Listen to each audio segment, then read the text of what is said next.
But let's talk about General Flynn. Okay?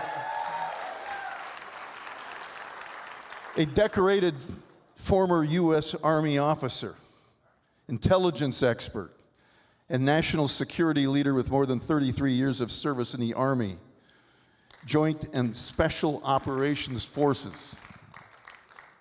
Throughout his career, Flynn was at the tip of the spear, leading high-stakes intelligence and combat operations that protected American lives and national security. His unwavering commitment to deeply held values and principles earned him the respect of service members nationwide, even as it drew fire from the entrenched elements of the Washington establishment. After serving as the 25th National Security Advisor of the United States, Flynn became a target of the Obama administration during the contrived Russiagate fiasco. Facing intense scrutiny and politically motivated attacks, and despite all this, he remained steadfast in championing truth, integrity, and American sovereignty, continuing to support those who defend the nation and to stand firmly for the principles that safeguard freedom and security. His career has been a testament to courage, leadership, and the willingness to do what is right, even when confronted by the full weight of the establishment. Let's give a warm welcome to General Flynn.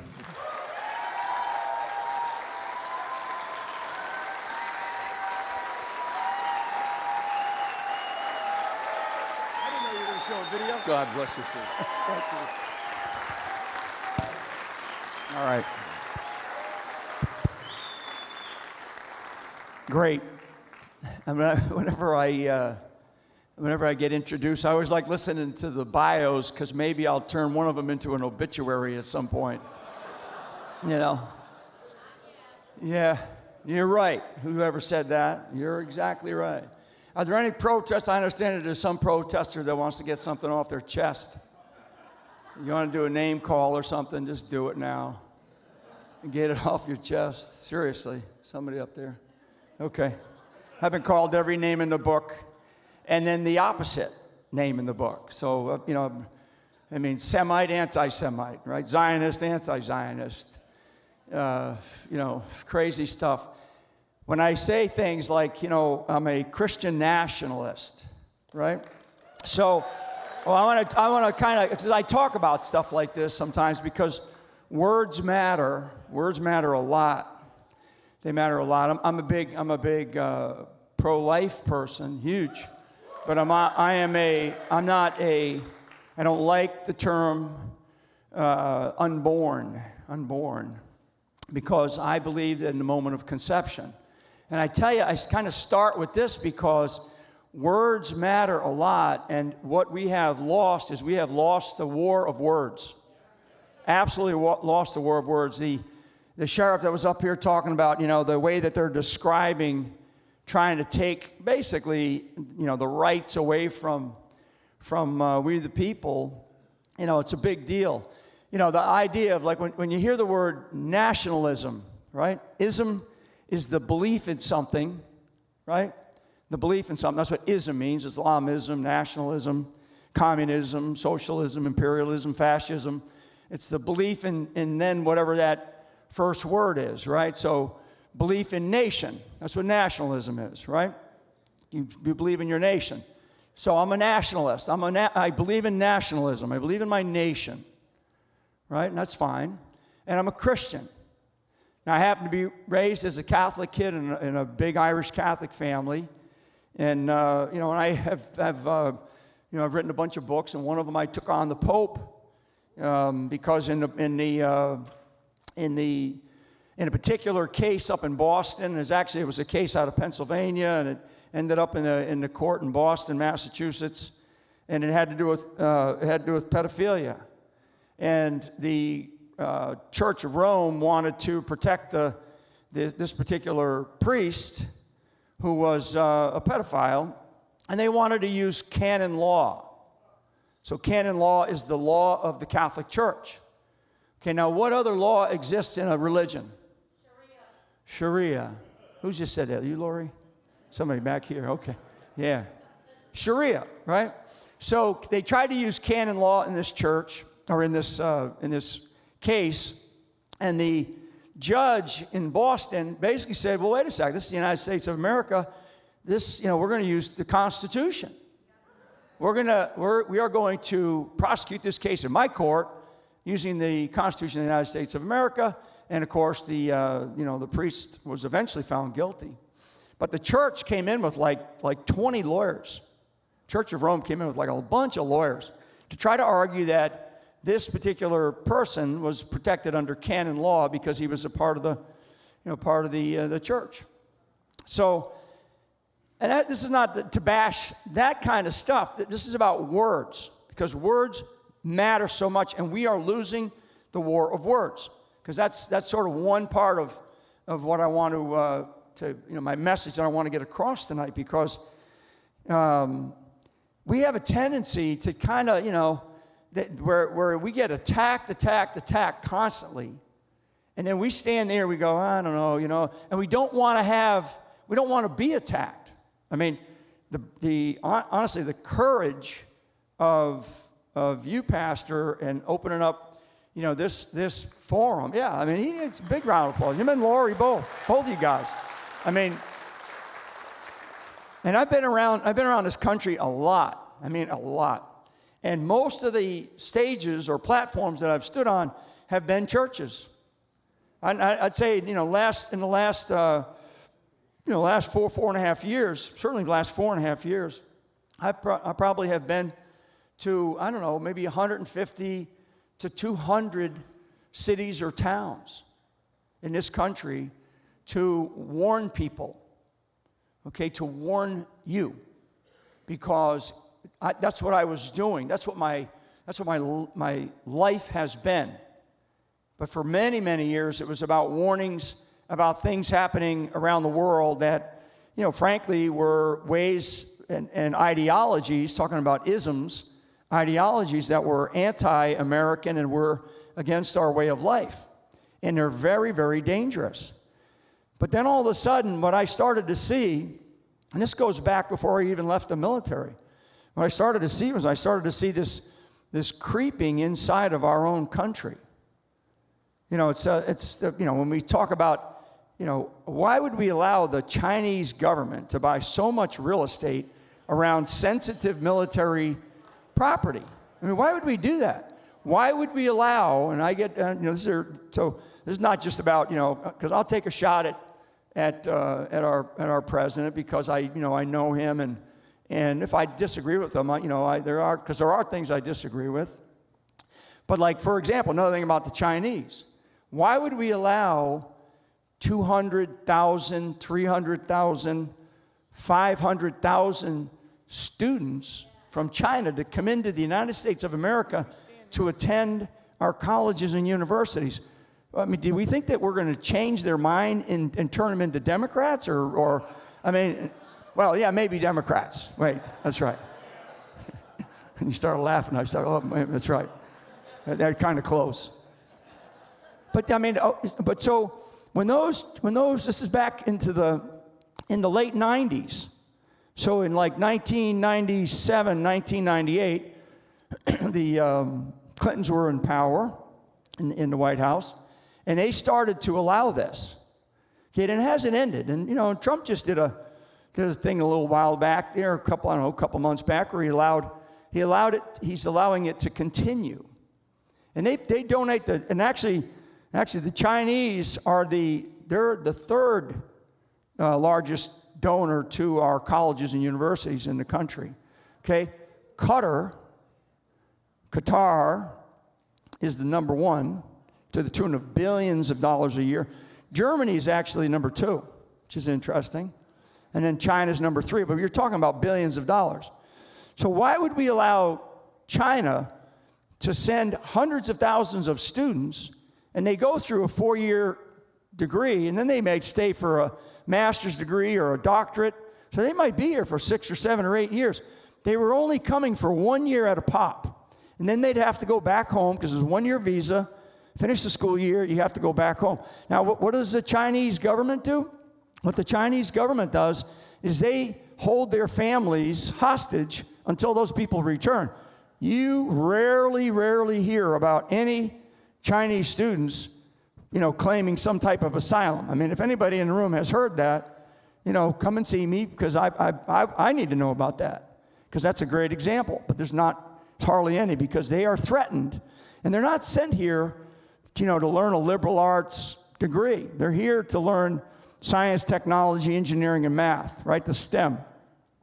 And they're here to work inside of our best university. I'm dealing with a little bit of a head cold here because of the traveling I do.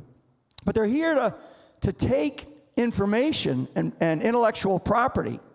So that's been going on since about 1998, right? Average, it's been about 200,000 a year. When John Kerry became the Secretary of State after Hillary Clinton, and he was Secretary of State, second Secretary of State for Obama, he authorized the Chinese to have a 2-year visa. Okay? So I'm going down this, telling you this because you need to know that the infiltration inside of our system, inside of our body, our country, is so deep and so pervasive. And it's not just a couple of people in a university or in Washington, D.C. They're all over the place. Okay? They're all over the place. So John Kerry authorizes a 2-year visa. So what did that mean? That meant that we got to do something with them for the time that they're here. So they come in as a freshman or a sophomore or junior, whatever, in a college or university. So now they're going to stay over. So what do? What are the things that in this case, that administration, the Obama administration, offered them? They offered them jobs as interns. They offered them jobs in corporate America. They offered them jobs in Congress. They offered them jobs at states' capitals. They offered them jobs in labs. They offered them jobs in some of our best industries. Why? Because everybody, Americans, we want to be nice, right? And at the time, it's like nobody's talking about this. Okay, nobody's talking about this. Nobody cared about it, but all of a sudden it started to become visible in these last few years because you got a guy like Donald Trump that says, I've had enough. Because I talked earlier today, when Trump came down that escalator, he wasn't sure until he got to the bottom whether he was going to run as a Democrat or a Republican. Seriously. Because he could have done either. He really could have. And I think at the end of the escalator, he finally decided, I'm going to run as a Republican. And thank God he did, because he has restored and he's created an awakening in this country that we need. Now, I pray that it's not too late. Okay, I pray that it's not too late.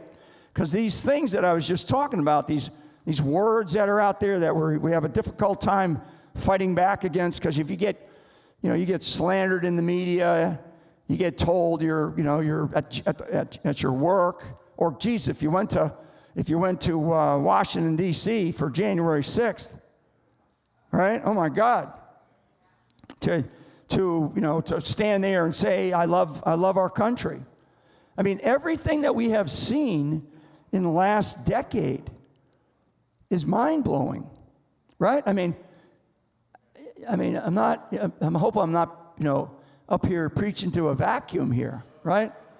I mean, everything that we have seen in the last 10 years alone is mind-blowing. It is so, I don't know. I mean, I wake up some days and I say to myself, because this is my life.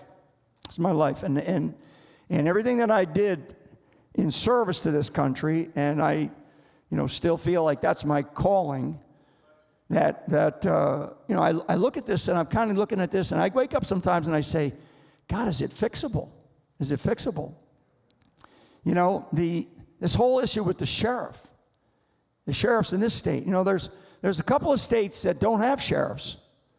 Connecticut's one. Connecticut is a total mess, right? There's another state that has kind of what you guys are going through right now. That's Rhode Island. I'm from Rhode Island. I grew up in Rhode Island. Another state is Hawaii. They have, I think they They call them constables. I mean, sheriff. The idea of a sheriff in the United States of America, it goes back to 700s, to the 700s. Okay, in the era of shires, or what they would call reeves, and they actually had the word chief at that time. 700. And we brought it with us, so as time went on and progressed, and we came to the United States of America, we brought this idea of a shire, a reeve, or a sheriff. And actually one of the first sheriffs, one of the original sheriffs in the United States of America, happened to be George Washington's father. His name was Augustine Washington. He was a sheriff. Pretty cool. So there's a history here that we have, and Sheriff Mack and I mean, we've connected because there's like in the military we call it a redoubt, meaning it's like the last line of defense. So if you want, you come with me, you stand on the redoubts of America, right? Because that's the last line of defense. Because there's people tonight. I'm paying very close attention to this situation, of course, in Iran. I have a lot of friends who are Iranians in this country that escaped way back when. I got a lot of friends that I served with in the military that escaped as children. They escaped from Cuba.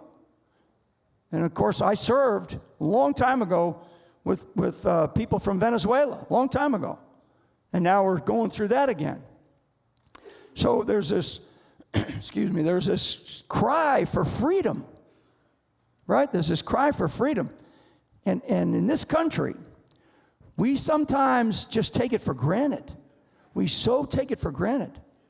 And when we talk about elections, I mean, I'm in the middle of, in fact, an hour ago in your office here, I'm back there talking to the assistant to the president for election security and integrity about, what's going on. Where are we? What do we need to do? And what more? How can I help? Because I have a lot of people and a great network of people that trust me, and I'll get in there and I'll mix it up. And so we have to have fair elections in this country. If we don't have fair elections, we don't have a country. We don't. We just don't. And machines and mail-in ballot and all this stuff. But the worst thing, even worse than that, because we don't have a system that's fair. We don't have an election system that is fair. We don't. Now there might be some shining lights out there here and there, but if you're using machines or you're using mail-in ballots, they're so filled with the ability to commit fraud. It's just outrageous. And when somebody tells you you're paying for the damn machine, and then they tell you you can't look at it, you can't look into it, right? I mean, come on. You see these mail-in ballots because we have one of the things I'm involved in, we have a federal case right now in a civil court on mail-in ballots. That 2.1 million mail-in ballots that left a U.S. Postal Service headquarters in New York City and went to 8 states, and on these gaylords, they call them, or pallets on the back of a truck. And the pallets, 2.1 million ballots, clean, flat, right, all filled in with just Joe Biden and no envelopes at all. And then they were delivered to 8 states. I mean, and you kind of go, but it's in a federal court, and so, that's, I won't get into all the details and the weeds of that, but it's just incredible levels of corruption. So the problem, though, is that you're going to have an election in this state. Primaries begin in Arkansas in 2 months, and they run through all the states by August. And you know what the turnout's going to be? The average turnout for midterm elections nationwide in the primaries is probably going to be somewhere between 20 and 30%. The average turnout. Now, the elections themselves, The primary elections, probably going to be maybe 35%, because that's the norm. That's so if we go based on history. Now, I hope that I'm wrong, and I hope that people make me wrong. But the norms are about that. That's terrible. That's like a failing grade. If there's any teachers in here, if you gave somebody a 35, they failed miserably, right, on a test. We're failing as American citizens to exercise our duty and our responsibility to vote. Now, where do the voting numbers, where do the percentages go up? They go way up. Guess where? In the cities. In the cities, okay? In the state of Kentucky, off your election for governor. So Kentucky's got Lexington and Louisville, two big cities, okay? The Democrats, and that's got Rand Paul, Mitch McConnell as senators, right? Rand Paul, Mitch McConnell. So big names, right? In generally the Republican Party. But they have a governor who is a Democrat and really is a hardcore socialist. And so when you look at that race for the governor, where was the turnout? And why did the governor wins the Democrat, hardcore, he's a big time socialist. So he wins the election. The entire down ballot, lieutenant governor, attorney general, secretary of state, treasurer, are all Republicans. How does that happen? How it happens is the people in their party went into the places where they can control. They went into the cities of Lexington and Louisville, and they got the voters to turn out, and they said, vote for one person, and one person only, the governor. We don't care about the others. You know why? Because they don't have executive authority. The governor does. So in Kentucky, once you take that level of power, it's really hard to take that back. It really gets hard to take that back. I mean, Washington State, the West Coast, Oregon. We used to do these reawaken tours, you know.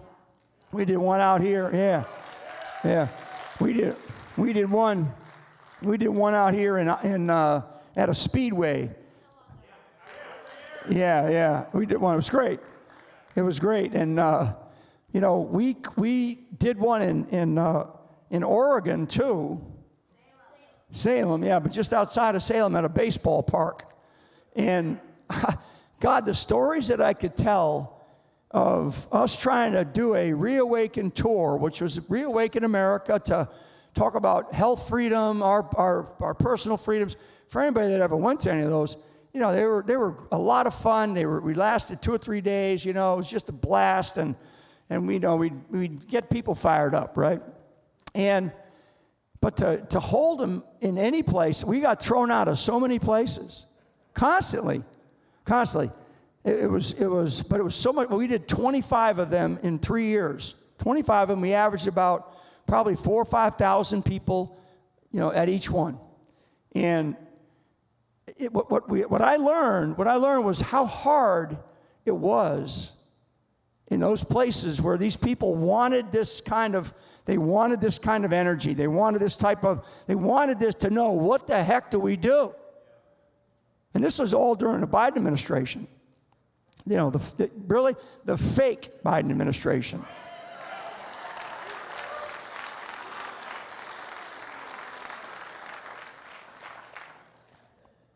So forgive me for my voice a little bit.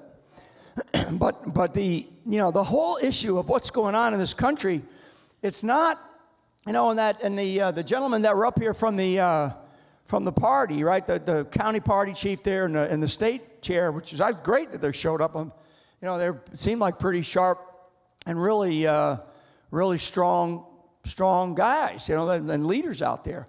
I mean, you're kind of lucky. I mean, that's a glimpse of who they are. I don't really know them, but they just seem like they're pretty fired up, and they know what they're up against. And you're up against a lot out here. I mean, this is not easy. To stitch the fabric of this country back together, it's not going to be easy. And it's not going to take one man, namely President Donald J. Trump.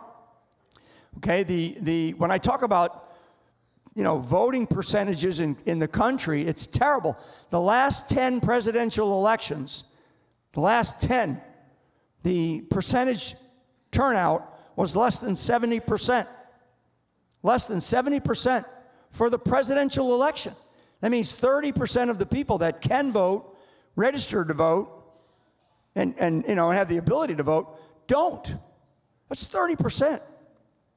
I mean, when you think about that, it's like, God, I mean, every day we're having more and more of these conversations about what the heck is going on. I mean, look at the trillions of, and it's going to be trillions of dollars of stolen money, right? Taxpayer money. I mean, I'm like, am I going to pay my federal taxes again? I mean, they ought to be sending us a check for $1 million, right? I mean, and I don't expect you to know this, but maybe you saw it today. John Solomon just broke that up in Minnesota. This Somali community, they were using TSA, okay, back through Minneapolis Airport, and they're sending $1 million a day in cash in bags, carrying it through TSA, and then flying back to Somalia. $1 million a day. I mean, never mind Russiagate. Oh my God. It's like, what? I mean, this is money that is secured through congressional action, flows through the system, a grant's given to a medical clinic or a children's clinic, right? And they're supposed to use it for children. I have a friend right now, a young lady, Angela Stanton King. She's a granddaughter of Martin Luther King. She sent me a note this morning. She's out in L.A. She actually works in Atlanta with unwed mothers and saving children, saving babies. Somebody goes to a Planned Parenthood, right? Planned Parenthood, it's a death clinic, right? So she grabs these young ladies before they get in there, and she tries to help them, and she's saved so many. She's out in L.A. today, and she's filming, and she's showing, children, babies. I mean, babies in like these little tiny bassinets living on the street like a homeless person. And they got this is in L.A. in kind of the Skid Row area. And you know what she told me? She told me this morning. She told me that the mayor, right? Remember that whole place the whole place burned down because they didn't want to put water in the dam, in the pond thing there, the aquifer, to be able to take care of fires, right? The city of Los Angeles this past year got $100 million for child care. $100 million. I mean, let's just say there's 200 million adults in this country, okay? $200 million. That's a 50, well, I don't know what, I'm not a math major. That's a big check to every single adult, right? LA got $100 million.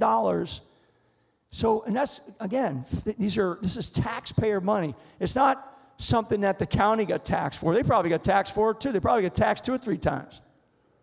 It didn't take that much for people, in 1775, 1774, to sit there and go, we ain't having this anymore, right? But we're more sophisticated, right? Well, maybe. We should be able to do this at the ballot box, right? We have a system, and we are not a democracy. We have a system of government that is based on rule of law, and we have an election.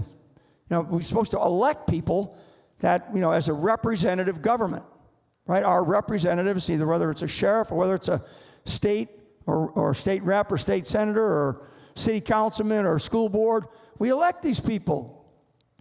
Not enough people get out there and get engaged. Now, I will tell you that I have been very blessed to have met an awful lot of people that have said, I am done, I am now going to get involved, okay? And they're involved. And I use this phrase, local action equals a national impact. Local action, national impact. If you get involved at the school board level, and you see these people sometimes. You see a lot of sheriffs, too, that all of a sudden they stand up for something, and they have a national impact. Or a mom that stood at a podium at a school board, right? And they go viral. It goes viral on the internet because she's not she doesn't want her children to learn about pornography at the age of 6, right? I mean, we all kind of go, and now I'm sort of counseling. I'm going to get into my counseling mode here, okay? Because honestly, I'm here to warn you, okay? And my warning is like, one of the things that I have with me is I have George Washington's farewell address to the nation after serving eight years as our first president.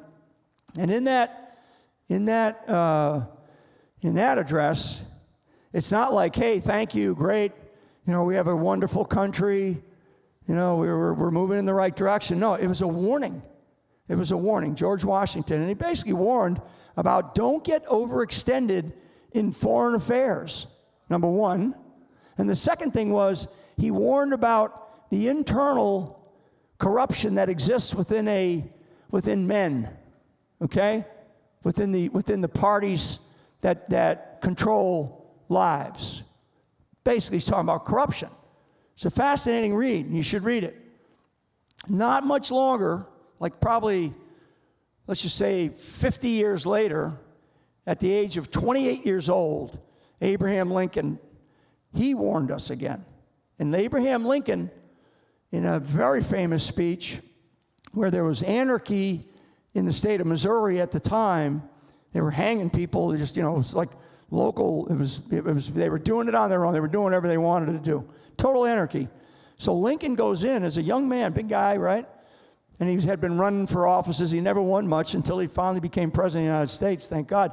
But years later, so in 1838, he has a warning. It's called the Lyceum Speech, if you want to go study a little history. And in the Lyceum Speech, it's actually a pretty good speech, but in it there's a part of it that says that the United States at the time, he says, we will never be, he said that no one will ever take a step in Ohio or on the Blue Ridge or a drink from any of the rivers that existed at the time from overseas. No foreign foe will take a drink from the Ohio or take a step on the Blue Ridge. Never. Even if they have a Bonaparte for a commander, because Bonaparte was still, he was fresh in the minds of everybody at that time. He said, no. He said, if America dies, we will die by our own suicide. Okay? Then you fast forward to a guy like Eisenhower. And Eisenhower, again, finishes up 8 years, right? And what's the very famous, because it's more recent in many people's minds, what's the thing that he warns about? Military-industrial complex, right? The rise of the military-industrial complex. Because if you don't have a boogeyman, right? If you don't have a boogeyman, why do you got to have all this stuff? So all this stuff that's going on in overseas right now, particularly over in Europe, and I can tell you definitely over in the Middle East, which I spent 5 years of my life, 5 years of my life over there, right? So in combat, not just hanging out in an assignment, but in direct combat against vicious enemy forces. So the military-industrial complex, it was a warning. JFK, right, warned about an element within our government. Said, I'm going to break it into 1,000 pieces. He was killed. I mean, we finally got, the Kennedy files released, declassified and released. But, and nobody even talks about it anymore because it would happen and it's so long ago. But you know something? They didn't release all the files. They still haven't released the files. Now, it's, for Trump, it's like, okay, I got it. He's got bigger things on his plate. But all those files haven't been released yet. But with the files that have been released, it's clear that our government killed a duly elected sitting president of the United States, or elements in our government. I mean, it's nuts. It's nuts. So, here I am. Now, there have been different things along the way. Reagan says, we're one generation away from losing our freedom, right? That was back in the 80s. You know what a generation is? It's about 25 years, okay? So, here we are. Here we are. I went through this whole historical thing early this morning when we had some media in here that we were doing a thing here with, and I talked about the rise and fall of nation states and stuff like that, because I'm fascinated by it, and because it matters. It matters to who we are and what is happening to our country. And the average lifespan for the empires of the world that have existed back to the Mesopotamian Byzantine Empire, actually is the original first empire, Byzantine Empire. That's why we use, something so old it's Byzantine, right? So, yeah, that's where those things come from, words. So the average lifespan of, all these empires that rose and fall is about 250 years. It's the average lifespan. I'm not making that up. Those are thorough, detailed studies of the rise and fall of many nation states, many empires in the history of the world, about between 200 and 300 years. So we're at 250 years, right? And where are we? I mean, it's like some days I wake up and I go, I'm not sure we can fix this.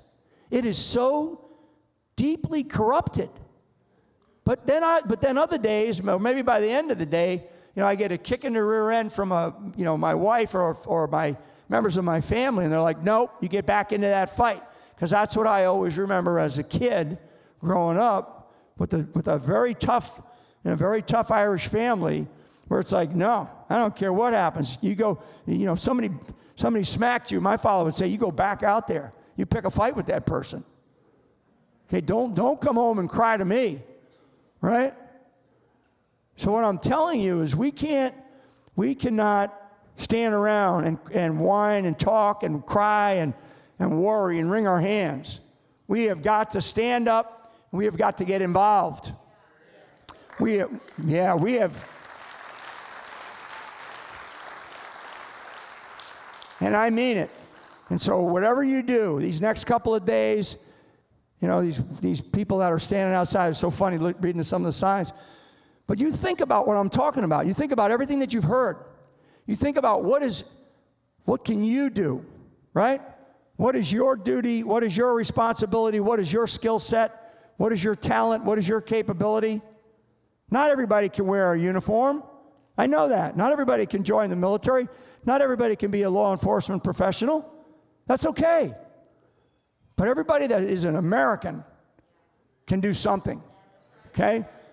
And as an American adult, and I know it's tough. I know it's tough with jobs and kids and all the stuff that we go through. I got all that. But the sacrifice that is required right now by every single American is monumental, and it's necessary. Because if we don't get through this period of time that we are in right now, we are going to lose everything. We are going to lose our way of life. And it can happen like that. And the other, that's inside, that's internal. Then, it's not like it's like I said about Lincoln. No foreign foe is going to come in here and take us on and kick our rear end. No way. No way. It's going to happen because we allowed it to happen. We allowed this, it's like the boiling frog, right? I mean, the temperature's hot, man, and we can't climb out of this pot. Now, you can climb out, maybe there's more than one frog in that pot, which there is, right? So part of what I'm saying there is help each other. Help each other out. Whether it's to get involved in a sheriff's association or a church or something that you have in your community, wherever you came from, wherever you drove from, whether it's from local Idaho or Montana or Wyoming or Oregon or right here in Washington, You have got to get involved. These elections, these people that are running for elections, they need help. They need volunteers. I mean, they do. They need help. So, and I again, I apologize for my voice, but I want you to know that it's guys like me. I am gonna go to the rafters. I mean, they will, and they try. Believe me, I got security here today. I got people that I got a threat. I got threats here, right? This is insane. I tell them, I know they picked the wrong goddamn Irishman. Okay.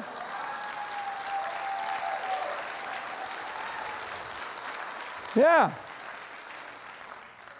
But we all have, like I say, I have a duty and a responsibility to do the things that God called me to do. Okay?